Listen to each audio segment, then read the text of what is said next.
We're going to turn the camera on you, the fans. When I was told everyone of all ages could try curling, I hit the ice and hit the ice. While I was far from a natural, I felt the sport was easy to pick up and play. Today, 32 teams enter battle. Just 4 will emerge state champions. But for more than a quarter of Park City's class of 2017, it's just the beginning of their college career in athletics. The Red Lodge volleyball team wants to encourage us all to buckle up. And they're using ribbons like these to do so. But it's not so much their mile time that's impressive, it's their shoe choice. Right now we are in second round consolation matches. 600 athletes from across Montana enter today. Way easier. Led by a man who also knows that transition from European to American soccer. They now share one goal: to bring home the win for Montana. Gymnastics leaps into the spotlight at the Olympics in Rio. We've got 32 teams and hundreds of athletes from around the nation in Metro Park continuing that drive to the title. Well, obviously I had to try out the hoop mobile myself. It's a busy basketball weekend and it tips off tonight with some live local action. It's so peanut butter jelly time. I'm gonna enjoy a PB&J on this PB&J day, and then I'm gonna have your local sports coming up after the break. Now it's time to take a look at which championship clips made the cut for this week's Super 8 Plays of the Week.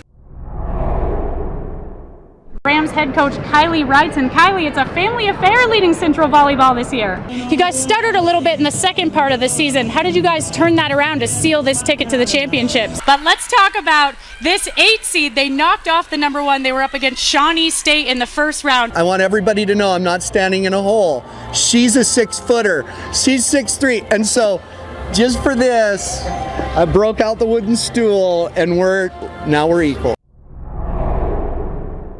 So the question is, can the Lady Grizz pull the Cats' hot streak? Well, stick around to find out, because Montana hosting Montana State women's basketball tips off next. How about Junkermeyer to the right? Gets the hoop and the harm. Possible 3-point play, so Junkermeyer could tie this game up with under a minute to play. Since the two programs first met in 1905, Montana has never led Montana State in the all-time series, so Grizz looking for a win to make history tonight. We're talking about a close battle to the buzzer, and both teams know that this one could go either way, and both teams are actually leaning on some younger players. West typically relies a little more on that shooting and the guard game because they lack height, whereas Senior kind of brings a little more of that inside post presence. Crosstown court battle. We've got Billings Senior at Skyview in this one, and Dan, Senior 6-0 in conference heading into this. They're going to dump it inside to Montshell, and there we go. It's good for the and one. Set point, 24-20, and it's Reagan Steiner on the line for the Bronx. Goligoski's shot bounces off the rim, but J.C. Henderson is there for the putback.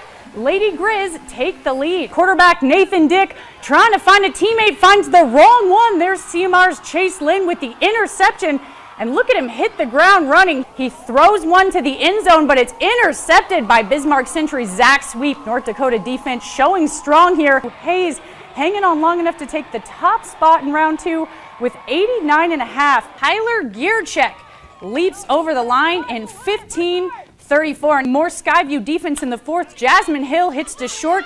Reagan Harper throws out the runner at the plate, but the throw back to third isn't quick enough. And Miles Gordon again here. This time he finds a gap in right field, and that's going to bring in another run for the home team.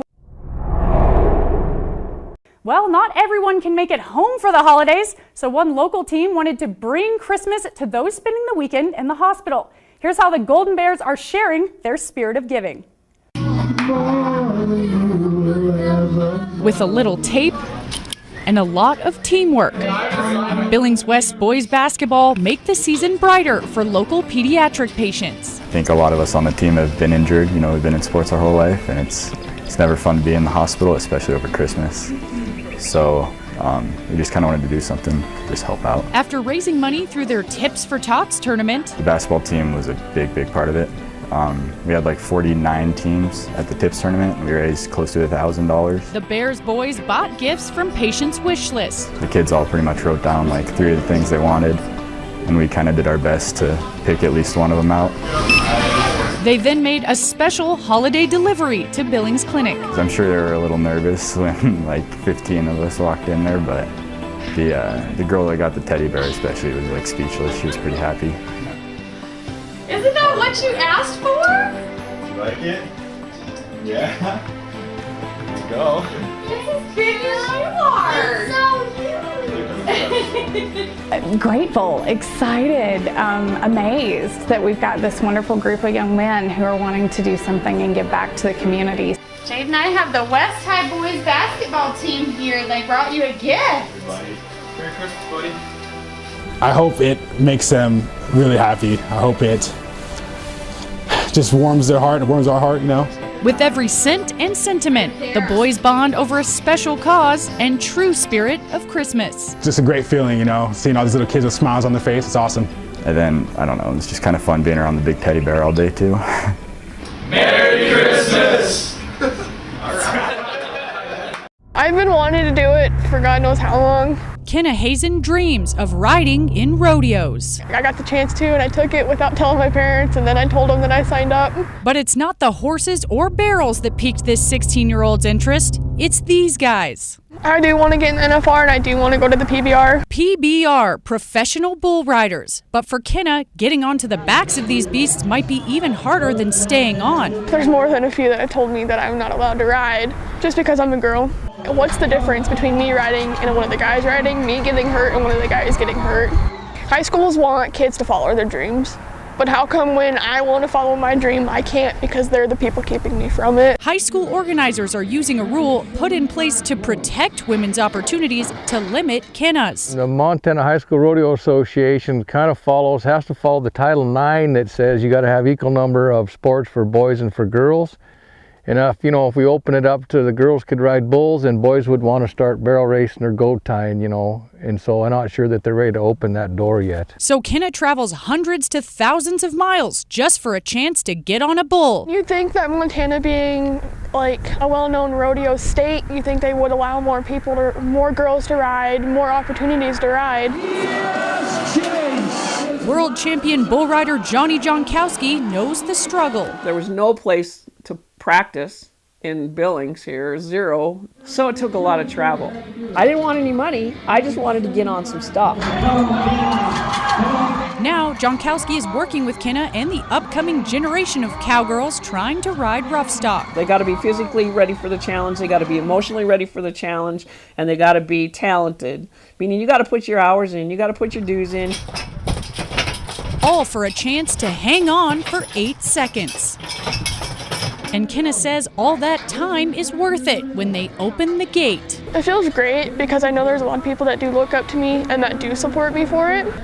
And I'm hoping to do a lot better in Cody this year than I did last year, not get hurt. And I'm hoping to do more rodeos that I could get my name out there, I'd say, but just something bigger rodeos. Go, go, go! In Billings, Melinda Lee. Live from the Fireplace Center Sports Studio, SWX on Color 8 starts right now. I've had season tickets since box seats in the old one since '82.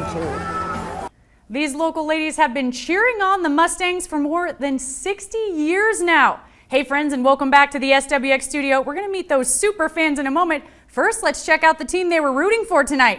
Game 3 between our Mustangs and the Missoula Osprey, and we can all try out our arm on the concourse. Top of the first is where we'll start. Here's Andy Sugilo with the connection going.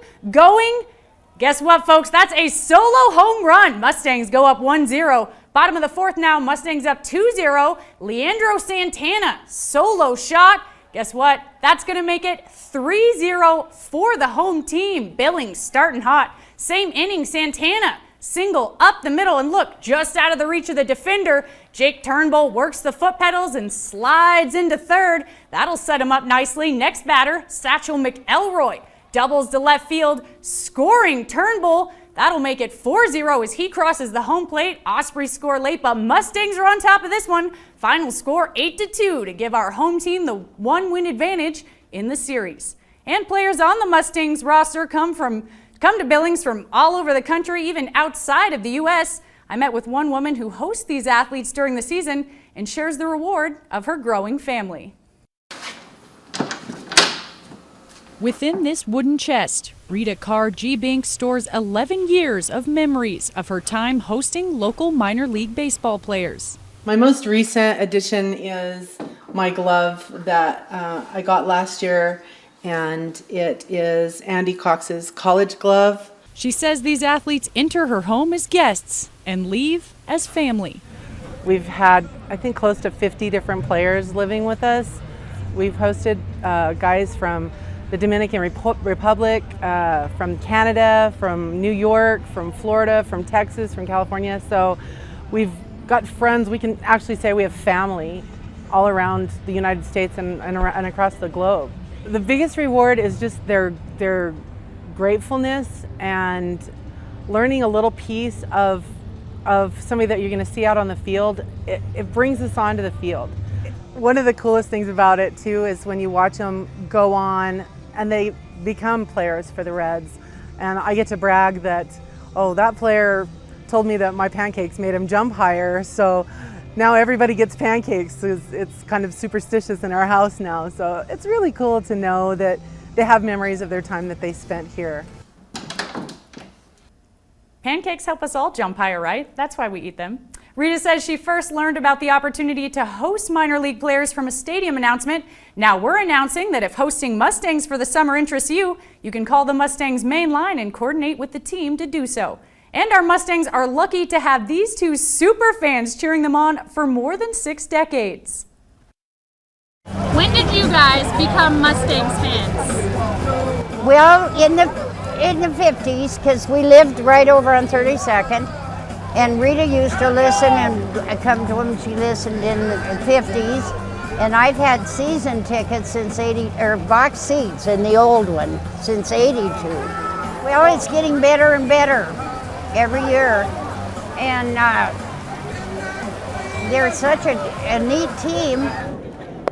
So Ruth and Rita started listening to Mustangs games over the radio in the 50s, and they're still at it more than 60 years later. Catch them in seats 6 and 7 out there at Dealer Park.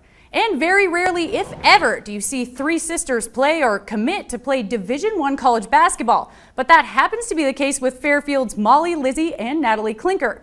SWX Montana's Kurt Schroeder found that the sisters' rise to stardom has been in the works since each of them first picked up a basketball. A 120-game winning streak. 5 state championships.